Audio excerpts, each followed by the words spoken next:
প্রিয় শিক্ষার্থী, আমরা পরিসংখ্যানের সংক্ষিপ্ত পদ্ধতিতে গড় নির্ণয় করতে যেয়ে বেশ কিছু সমস্যার মধ্যে পড়ি। যে সমস্যাগুলো সচরাচর আমাদের সমাধান করা হয় না বা শেখানো হয় না, অনেক ক্ষেত্রে আমরা এগুলোকে স্কিপ করে যাই, কিন্তু পরীক্ষাতে যদি ব্যতিক্রমী কিছু প্রশ্ন আসে সেক্ষেত্রে আমাদের হিমশিম খেতে হয়। তা আজকের ক্লাসে এই ধরনের একটা প্রশ্নে আলোচনা করা হবে, যে প্রশ্নের মধ্যে সংক্ষিপ্ত পদ্ধতিতে গড় নির্ণয় করতে যে সারণী তৈরি করা হয়েছে, সেই সারণীতে খুবই গুরুত্বপূর্ণ একটা বিষয় অন্তর্ভুক্ত করা হয়েছে, যেটা তোমরা মাঝামাঝি কোনো একটা সময় যে দেখতে পাবে। এই ক্লাসটি সম্পূর্ণরূপে দেখবা, দেখলে আশা করি আজকের ক্লাসের পর সংক্ষিপ্ত পদ্ধতিতে গড় নির্ণয় করতে আর কোনো ব্যতিক্রমী কোনো জিনিস থাকবে না তোমাদের অজানা। ওকে, তো চলো শুরু করি। সংক্ষিপ্ত পদ্ধতিতে গড় নির্ণয় করতে গেলে দেখো, আমাদের যদি উপাত্ত থেকে গড় নির্ণয় করতে বলে তাহলে আমাদের এরকম একটা উপাত্ত দেয়া থাকবে। যেমন আজকের প্রশ্নে বলা হয়েছে যে নবম শ্রেণীর বার্ষিক পরীক্ষায় 50 জন শিক্ষার্থীর গণিতে প্রাপ্ত নম্বর দেয়া আছে, অর্থাৎ নবম শ্রেণীর 50 জন শিক্ষার্থী গণিতে যত নাম্বার পাইছে সেই নাম্বারগুলো লেখা আছে। মূলত এরকম কোনো একটা তথ্যকে যদি লিখিত আকারে দেয়া থাকে তাহলে সেই লিখিত আকারের রূপটাকে বলা হয় উপাত্ত। তো এই উপাত্ত থেকে দেখো প্রশ্ন কী করা হয়েছে, বলা হয়েছে শ্রেণী ব্যবধান 8 ধরে উপাত্তের গড় নির্ণয় করো। তো যে ধাপগুলোর মাধ্যমে আমাদের অগ্রসর হতে হবে, সেই ধাপগুলোর প্রথম কাজ হলো আমাদের এই উপাত্তের পরিসর নির্ণয় করতে হবে। উপাত্তের পরিসর নির্ণয় করতে গেলে কি করতে হবে দেখো, প্রথমত আমাদের দেখতে হবে যে এই উপাত্তের সর্বোচ্চ সংখ্যা কত আছে। দেখো আমাদের এখানে সর্বোচ্চ সংখ্যা আমরা দেখতে পাচ্ছি, আমাদের সর্বোচ্চ সংখ্যা আছে এখানে 80। উপাত্তের সর্বোচ্চ সংখ্যা 80। এরপরে দেখতে হবে আমাদের উপাত্তের সর্বনিম্ন সংখ্যা। এখানে আমরা সর্বনিম্ন সংখ্যা দেখতে পাচ্ছি 30। এলো আমাদের প্রথম কাজ, উপাত্তের সর্বোচ্চ সংখ্যা এবং সর্বনিম্ন সংখ্যা। তারপরে কি করতে হবে দেখো, পরিসর নির্ণয় করতে গেলে যে কাজটা করতে হবে সেটা হচ্ছে সর্বোচ্চ সংখ্যা থেকে সর্বনিম্ন সংখ্যা বিয়োগ করে যে বিয়োগফল পাওয়া যাবে তার সাথে 1 যোগ করতে হবে। তাই করা হয়েছে। দেখো 80 থেকে আমরা 30 বিয়োগ দিছি, তার সাথে 1 যোগ করছি, 51 পেয়েছি। এরপরের কাজটা কি? এরপরের কাজটা হলো এই যে উপাত্তের পরিসর পাওয়া গেল না, এখন আমাদের যে সারণীটা মূলত তৈরি করতে হবে, দেখো আমাদের এরকম একটা সারণী তৈরি করতে হবে, অর্থাৎ সংক্ষিপ্ত পদ্ধতিতে গড় নির্ণয়ের সারণী। এই সারণী তৈরি করতে গেলে আমাদের যে জিনিসগুলো লাগবে তা হচ্ছে আমাদের কতটা, এই যে আমি একটু বলি, এগুলোর সাথে তোমরা হয়তো পরিচিত আছো। এই ছকটাতে বা এই সারণীটাতে এরকম এই যে ঘরগুলো আছে এগুলোকে আমরা বলি শ্রেণী, ঠিক আছে? আর আমরা যে উল্লম্বভাবে যেগুলো দিয়ে দিচ্ছি এগুলোকে বলা হয় কলাম। এরকম শ্রেণী বা সারি এবং কলামভুক্ত এই সারণী তৈরি করতে হবে আমাদের। আর এই সারণী তৈরি করতে গেলে দেখো আমাদের কতটা শ্রেণী হবে সেটা আগে বের করে নিতে হবে, অর্থাৎ আমরা এই উপাত্ত থেকে এই সারণী তৈরি করতে গেলে কতটা শ্রেণী আমাদের লাগবে সেটা বের করতে হবে। তাই কিভাবে শ্রেণী বের করব? তার জন্য দেখো আমাদের যে কাজটা করতে হবে সেটা হলো, প্রশ্নে বলা হয়েছে যে শ্রেণী ব্যবধান 8 ধরে উপাত্তের গড় নির্ণয় করতে বলছে। অর্থাৎ আমাদের প্রশ্নে যদি বলা থাকে শ্রেণী ব্যবধান এত ধরে গড় নির্ণয় করো, তাহলে সেই শ্রেণী ব্যবধানটাই ধরতে হবে। আর যদি তা না বলা থাকে তাহলে তুমি ইচ্ছা মতো যে কোনো শ্রেণী ব্যবধান ধরে গড় নির্ণয় করার সারণী তৈরি করতে পারবে। তো আমাদের এখানে শ্রেণী ব্যবধান যেহেতু 8 ধরা আছে, তাই এর জন্য আমাদের শ্রেণীর সংখ্যা কতটি হবে সেটা বের করতে গেলে আমাদের এই কাজটা করতে হবে। লিখে রাখছি, দেখো শ্রেণী ব্যবধান 8 ধরে শ্রেণীর সংখ্যা কতটি হবে সেটা বের করতে গেলে এই সূত্রের মধ্যে যেতে হবে। কি? উপাত্তের পরিসরকে আমাদের শ্রেণী ব্যবধান দিয়ে ভাগ করলে যে ভাগফলটা পাওয়া যাবে সেটা দেখো তো কি পাওয়া গেছে। এখানে পাওয়া গেছে হচ্ছে 6.375, ঠিক আছে? তো 6.375 যখন দশমিক পাওয়া যাবে, খেয়াল রাখবা দশমিক যদি পাওয়া যায় তাহলে দশমিকের বামে যে ডিজিটটা আছে, যে সংখ্যাটি থাকবে, এখানে আছে 6.375 আছে। যে দশমিকের বামে যে সংখ্যাটা থাকবে তার সাথে 1 যোগ করে শ্রেণীর সংখ্যা পাওয়া যাবে। আর যদি দশমিক না পাওয়া যেত তাহলে আমাদের যে পূর্ণ সংখ্যাটা পাওয়া যেত, ধরো এখানে 6.37 না পাওয়া যায়, 6 পাওয়া যেত যদি, তাহলে আমাদের শ্রেণীর সংখ্যা 6 হতো। আর যদি দশমিক চলে আসে তাহলে অবশ্যই দশমিকের বামে যে ডিজিট থাকবে বা সংখ্যা থাকবে তার সাথে 1 যোগ করে শ্রেণীর সংখ্যাটা লিখতে হবে এখানে। তো এখানে 6-এর সাথে 1 যোগ করলে 7 পাওয়া যায়, তাই আমাদের শ্রেণীর সংখ্যা 7টি। এখন কথা আছে, এখানে সমান চিহ্ন না দিয়ে যে একটা সিম্বল ব্যবহার করছে, এটা হচ্ছে প্রায় বোঝাইতে ব্যবহার করা হয়, কারণ 6.375 তো আর 7-এর সমান না, কিন্তু আমাদের শ্রেণীর সংখ্যা তো পূর্ণ সংখ্যায় রাখতে হবে, পূর্ণ শ্রেণীর সংখ্যা থাকতে হবে, সেই জন্য আমরা 6.375কে প্রায় 7টির সমান ধরে নিচ্ছি, সেই জন্য আমাদের এই সিম্বলটা দিতে হয়। হ্যাঁ, একটু দেখে নিও। আচ্ছা, তাহলে আমরা শ্রেণীর সংখ্যা পেয়ে গেলাম 7টি। এরপরের ধাপটা আছে আমাদের সেই সারণীটা তৈরি করে ফেলবো। তাই সারণী তৈরি করতে গেলে খেয়াল করো, শ্রেণীব্যাপ্তি, ট্যালি, শ্রেণীর মধ্যমান, গণসংখ্যা, ধাপ বিচ্যুতি, গণসংখ্যা এবং ধাপ বিচ্যুতির গুণফল লাস্টের কলামে। তো এখানে যে আমি ট্যালি চিহ্নটা দিয়েছি বা ট্যালির ঘরটা রেখেছি, তোমরা ইচ্ছা করলে ট্যালির ঘর দিতেও পারো, ট্যালির ঘর না দিলেও কোনো সমস্যা নেই আমাদের সংক্ষিপ্ত পদ্ধতিতে গড় নির্ণয় করতে বললে। আচ্ছা, ট্যালি চিহ্নটা কেন ব্যবহার করা হয়? যে আমাদের গণসংখ্যা কতটি পাওয়া গেলো সেটাকে মূলত কাউন্ট করার জন্য, যাতে ভুলটা না হয়। আচ্ছা, ট্যালি চিহ্ন ছাড়াও তুমি কলাম তৈরি করতে পারবে। ওকে, তো আমরা যে কাজটা করব সেটা হলো, আমরা যখন এই উপাত্ত থেকে গড় নির্ণয় করা শিখব তখন আমরা এই কাজটা করে নিতে পারি খুব সহজে। সেটা হলো, আমরা প্রশ্নের মধ্যেই দাগাবো, এর জন্য নতুন করে তোলার কোনো প্রয়োজনীয়তা নেই। এই প্রশ্নের মধ্যে আমরা দেখে নেব। আচ্ছা, শুরু করব, শ্রেণীব্যাপ্তি শুরু করব কিভাবে সেটা দেখো। আমরা শ্রেণীব্যাপ্তি শুরু দুইভাবে করতে পারি। একটা হচ্ছে আমাদের যে সর্বনিম্ন সংখ্যাটা ছিল, সেই সর্বনিম্ন সংখ্যাকে ধরে আমি কিন্তু শ্রেণী শুরু করতে পারি। তা দেখো, আমি এই ক্ষেত্রে দুইভাবে দেখাইছি। প্রথমে দেখো, আমি সর্বনিম্ন সংখ্যাটাকে ধরে নিয়েছি, 30 ছিল আমাদের সর্বনিম্ন সংখ্যা। এই 30কে যদি আমি কাউন্ট করি, 30কে কিন্তু ধরছি, খেয়াল রাখতে হবে, আমরা যদি সর্বনিম্ন সংখ্যাটাকে প্রথম শ্রেণীর প্রথম বিন্দু হিসেবে ধরে নিই তাহলে সেই সর্বনিম্ন সংখ্যাটাকে আমাদের গণনার মধ্যে রাখতে হবে। মাইন্ড ইট, আমি আবার বলছি, আমাদের উপাত্তের মধ্যে যে সর্বনিম্ন সংখ্যাটা দেয়া থাকবে সেই সর্বনিম্ন সংখ্যা থেকে তুমি যদি শ্রেণী গণনা শুরু করো তাহলে সেই সর্বনিম্ন সংখ্যাটাকে তোমাকে গণনার মধ্যে রাখতে হবে। তাহলে আমি গণনা করে নিচ্ছি, ধরো আমাদের এখানে 30 সর্বনিম্ন সংখ্যা, তাহলে 30 থেকে গুনছি, 30, 31, 32, 33, 34, 35, 36, 37। শ্রেণী ব্যবধান যেহেতু 8, আমরা 8 পর্যন্ত গুনে পাচ্ছি 37। তার মানে 37কেও কিন্তু আমরা কাউন্ট করছি। ওকে, এরপরে দেখো দ্বিতীয় শ্রেণীতে যে কী কাজ করছি, যেহেতু 37কে আমি এখানে কাউন্ট করে ফেলছি, আর আমাদের প্রথম শ্রেণীর মধ্যে একটু ভালো করে খেয়াল করো, আমরা 30কেও গণনা করছি, 37কেও গণনার মধ্যে রাখছি, অর্থাৎ একটা শ্রেণীর প্রথম, এটাকে বলা হয় প্রথম বিন্দু, এটাকে বলা হয় শেষ বিন্দু। তা প্রথম বিন্দুকে গণনা করছি, শেষ বিন্দুকেও গণনা করছি। আমাদের খেয়াল রাখতে হবে পরের শ্রেণীতেও আমাদের সেই কাজটাই করতে হবে।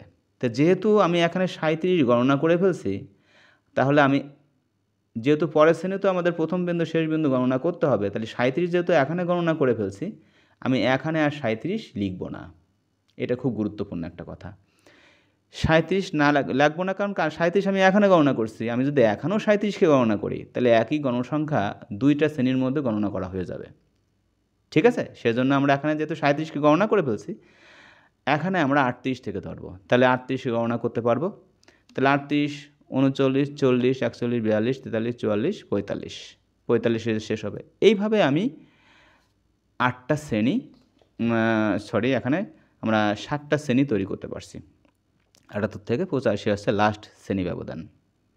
দেখো, এইভাবে শ্রেণী ব্যবধান তৈরি না করে আমি এভাবেও তৈরি করতে পারতাম, যে আমাদের উপাত্তের সর্বনিম্ন যে সংখ্যাটা আছে তার থেকে এক কম ধরে, দেখো তার থেকে এক কম ধরে আমরা শ্রেণী ব্যবধান কিন্তু তৈরি করতে পারতাম। কিভাবে? দেখো, আমি 30-এর এক কম কত হয়? 29।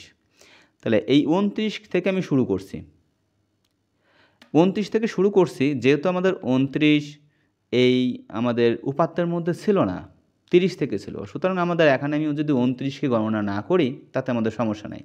তাহলে 29-এর পর থেকে গণনা করব, 30, 31, 32, 33, 34, 35, 36, 37, শেষ বিন্দুটা কিন্তু গণনার মধ্যে রাখবো। তা তাহলে আমরা দেখো 29 থেকে 37 পারছি। খেয়াল করো, এইভাবে আমরা শ্রেণী তৈরি করতেছি, সেই শ্রেণীর মধ্যে প্রথম বিন্দুটাকে আমরা কাউন্ট করিনি, প্রথম বিন্দুর পর থেকে কাউন্ট করছি, অর্থাৎ 29-এর পর থেকে কাউন্ট করছি। সুতরাং পরবর্তী প্রত্যেকটা শ্রেণী আমরা এমনভাবে তৈরি করব যার প্রথম বিন্দুটা গণনা করা লাগবে না। তাহলে যেহেতু এখানে 37 আমি লিখে ফেলছি, তাহলে এই শ্রেণীর দ্বিতীয় শ্রেণীর মধ্যে যদি আমি 37 লিখি প্রথম বিন্দু হিসেবে, তাতে কিন্তু আমাদের কোনো সমস্যা নাই, কারণ আমরা 37 গণনা করছি না। তাহলে 37-এর পর থেকে গণনা করি, 38, 39, 40, 41, 42, 43, 44, 45 এভাবে লিখছি। তাহলে এখানে আমি তৃতীয় শ্রেণীতে 45 থেকে শুরু করতে পারি, শুরু গণনা করবো আছে 46 থেকে। তাহলে 46 থেকে 53 পর্যন্ত হবে, তারপরে 53 থেকে 61 পর্যন্ত আমরা শ্রেণী ব্যবধান 8 পেয়ে যাব। এইভাবে আমরা শ্রেণী তৈরি করতে পারি। এই দুইটা শ্রেণীর দুই রকমের পরিচয় আছে। এটাকে বলা হয় বিচ্ছিন্ন শ্রেণীব্যাপ্তি বা শ্রেণীসীমা, আর এই শ্রেণীকে বলা হয় অবিচ্ছিন্ন শ্রেণীব্যাপ্তি, মানে বিচ্ছিন্ন হয়নি। দেখো, প্রথম শ্রেণীর শেষ বিন্দু আর দ্বিতীয় শ্রেণীর আদিবিন্দু এক, দ্বিতীয় শ্রেণীর শেষ বিন্দু আর তৃতীয় শ্রেণীর আদিবিন্দু এক, তার মানে এরা লিঙ্ক হয়ে আছে, বিচ্ছিন্ন হয়নি, আলাদা হয়ে যায়নি। এই ধরনের এই শ্রেণীব্যাপ্তিকে বলা হয় অবিচ্ছিন্ন শ্রেণীব্যাপ্তি। এই দুইভাবে আমরা শ্রেণীব্যাপ্তি তৈরি করতে পারি। এরপরে দেখো, আমরা ট্যালি চিহ্নটা ব্যবহার করছি এই কারণে যে আমরা প্রশ্নের মধ্যে এইভাবে গণনা করে নিতে পারবো যে 30 থেকে 37-এর মধ্যে কতগুলো উপাত্ত পাওয়া যায়। আমরা আলাদা আলাদা চিহ্ন দিয়ে দিয়ে, যেমন 30 থেকে 37-এর মধ্যে আমরা 9টা উপাত্ত পারছি। কীভাবে? 30, 34, এখানে 37, 33, 33, 30, 34, 35, 31, এভাবে আমরা 9টা পেলাম। 9টাকে আমি একরকম চিহ্ন দিয়ে রাখছি, দেখছো? এরপরে দেখো 38 থেকে 45-এর মধ্যে পাবো আরও 9টা। এভাবে ভিন্ন ভিন্ন চিহ্ন দিয়ে আমি এখানে প্রত্যেকটা শ্রেণীর ট্যালি চিহ্ন দিয়েছি। খেয়াল করো, ট্যালি চিহ্ন দেওয়ার ক্ষেত্রে লক্ষ্য রাখবা আমাদের সমান মাপের এরকম খাড়া কতগুলো রেখা টানতে হবে। রেখা টানার পর আমরা প্রথম রেখা এবং শেষ রেখার এরকম আড়াআড়িভাবে সংযোগ করে দেব। সাধারণত যেটা করা হয় নিয়ম অনুযায়ী যে 4টা রেখার শেষ রেখাটার মাথা আর প্রথম রেখাটার লেজ এইভাবে সংযুক্ত করা হয়, তাহলে আমাদের পঞ্চমটা পাওয়া যায়। এইভাবে যেই 5 চলে আসবে, 5 গণনা করে ফেলবো, তখন আমরা এইভাবে এটাকে লিখব। তো আমাদের এখানে 9 ছিল, তাহলে 5 এই পর্যন্ত লেখার পর পরবর্তী আরও 4টা দিয়েছি 9। এইভাবে আমরা প্রত্যেকটা শ্রেণীর ট্যালিচিহ্ন দেখে এখানে গণসংখ্যা লিখে ফেলছি। ঠিক আছে, শ্রেণীর মধ্যমান কী বলা হয়েছে? শ্রেণীর মধ্যমান কীভাবে নির্ণয় করতে হবে? প্রত্যেকটা শ্রেণীর আদিবিন্দু এবং শেষ বিন্দু যোগ করে 2 দিয়ে ভাগ করলে শ্রেণীর মধ্যমান পাওয়া যায়। এখানে 30 আর 37 যোগ করে 2 দিয়ে ভাগ করলে 33.5 পাওয়া যায়। প্রত্যেকটা শ্রেণীর মধ্যমান আমরা বের করছি। ধাপ বিচ্যুতিটা কি? আমরা নির্ধারিত নিয়ম অনুযায়ী, মানে ধাপ বিচ্যুতি কীভাবে করা হয়, ধাপ বিচ্যুতি কাকে বলে, এইসবে না যে আমি সরাসরি এইভাবে তোমাদের বোঝানোর চেষ্টা করি। ধাপ বিচ্যুতি হচ্ছে এই যে শূন্য লেখা হয়েছে ধাপ বিচ্যুতির ঘরে, এই শূন্যটা কি? শূন্যটা হচ্ছে মূলত আমরা এইভাবে সাধারণত শিখে থাকি যে সবচেয়ে বেশি গণসংখ্যা যেটা, সেই সবচেয়ে বেশি গণসংখ্যা ধাপ বিচ্যুতি হয় 0। কিন্তু একটা জিনিস লক্ষ্য করো, এখানে আমাদের কিন্তু সর্বোচ্চ গণসংখ্যা 3টা শ্রেণীর মধ্যে আছে। খুব গুরুত্বপূর্ণ এই কথাটি। সর্বোচ্চ গণসংখ্যা 3টা শ্রেণীর মধ্যে আছে, প্রথম শ্রেণী, দ্বিতীয় শ্রেণী এবং চতুর্থ শ্রেণীর মধ্যে। তাহলে কোনটাকে আমি ধরব? তা সেই ক্ষেত্রে আমাদের যে কাজটা করে নিতে হবে, খুবই গুরুত্বপূর্ণ কাজ, আমরা এই সারণী থেকে মধ্যক নির্ণয়ের সারণী বা মধ্যকের শ্রেণী কোনটা বের করব। মধ্যকের শ্রেণী বের করার আমার একটা ক্লাস আছে, তোমরা প্লে লিস্ট চেক করে মধ্যক নির্ণয়ের শ্রেণীটা দেখে নিতে পারো কীভাবে বের করতে হয়। তা আমাদের মধ্যক নির্ণয়ের শ্রেণীতে পাচ্ছি হচ্ছে এই যে এই শ্রেণীটা, অর্থাৎ আমাদের চতুর্থ শ্রেণীটা পাচ্ছি হচ্ছে মধ্যকের শ্রেণী। এই মধ্যকের শ্রেণীতে যে ধাপ বিচ্যুতি, এটাকে আমরা 0 ধরব। আর এই মধ্যক শ্রেণীর যে শ্রেণীর মধ্যমান আছে, এটাকে আমরা ধরব অনুমিত গড়। এই অনুমিত গড়কে আমরা স্মল এ দ্বারা সাধারণত প্রকাশ করে থাকি। এই অনুমিত গড় আমাদের গড় নির্ণয়ের ক্ষেত্রে কাজে লাগবে। ঠিক আছে, তাহলে শ্রেণীর মধ্যমান এই শ্রেণীর পাচ্ছি 57.5, এটা হচ্ছে আমাদের অনুমিত গড়। এরপরে কাজটা কি?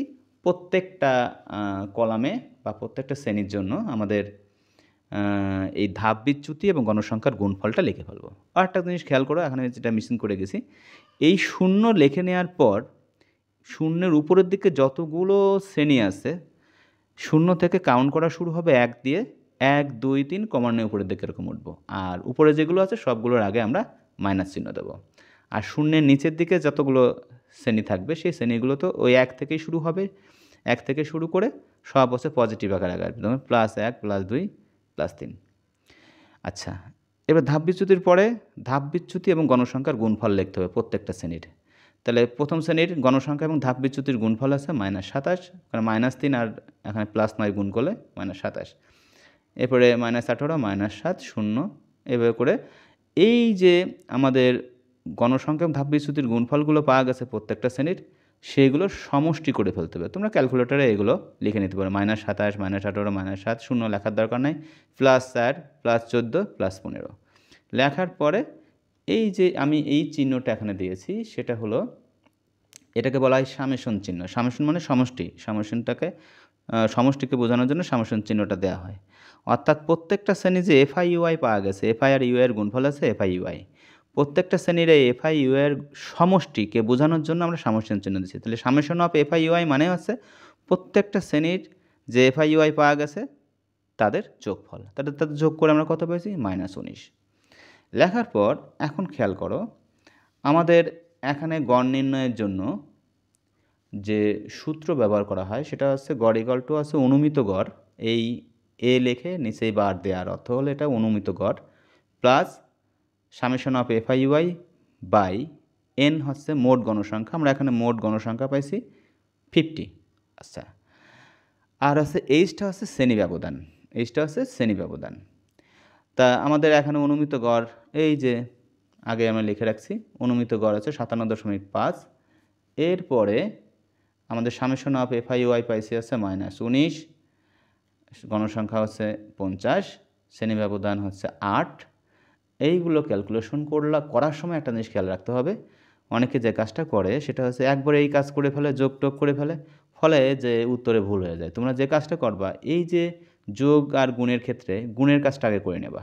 কিভাবে দেখো, আমরা এই চিহ্নগুলো আগে কাজ করে নিই। এখানে প্লাস আছে, এখানে মাইনাস আছে, এখানে প্লাস আছে, তাহলে এই প্লাস, এই 50-এর আগের প্লাস, প্লাস আর এই প্লাস, প্লাস প্লাসে প্লাস, তার সাথে মাইনাস গুণ করলে প্লাস মাইনাসে মাইনাস, সেই মাইনাসটা এখানে লিখছি। লেখার পর এই 19 গুণ 8 ভাগ 50 দিলে আমরা পাচ্ছি 3.04।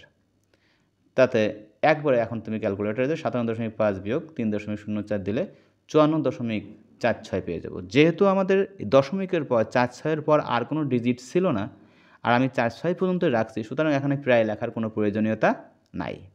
আর যদি দশমিকের পর অনেকগুলো ডিজিট আসতো, আমি 2 দশমিক স্থান পর্যন্ত বা 1 দশমিক স্থান পর্যন্ত নিতাম, তাহলে এখন আমরা প্রায় লিখতাম। ওকে, তা এইভাবে আমরা যদি গড় নির্ণয় করার এই ক্লাসটা যদি ভালো করে শিখে থাকি, ভালো করে বুঝে থাকি, তো তোমরা যদি এগুলোকে পজ করে করে দেখো,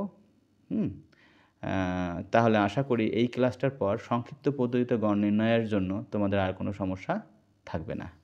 ঠিক আছে, তা ধন্যবাদ সবাইকে, পরবর্তী কোনো একটা ক্লাসে আবার দেখা হবে।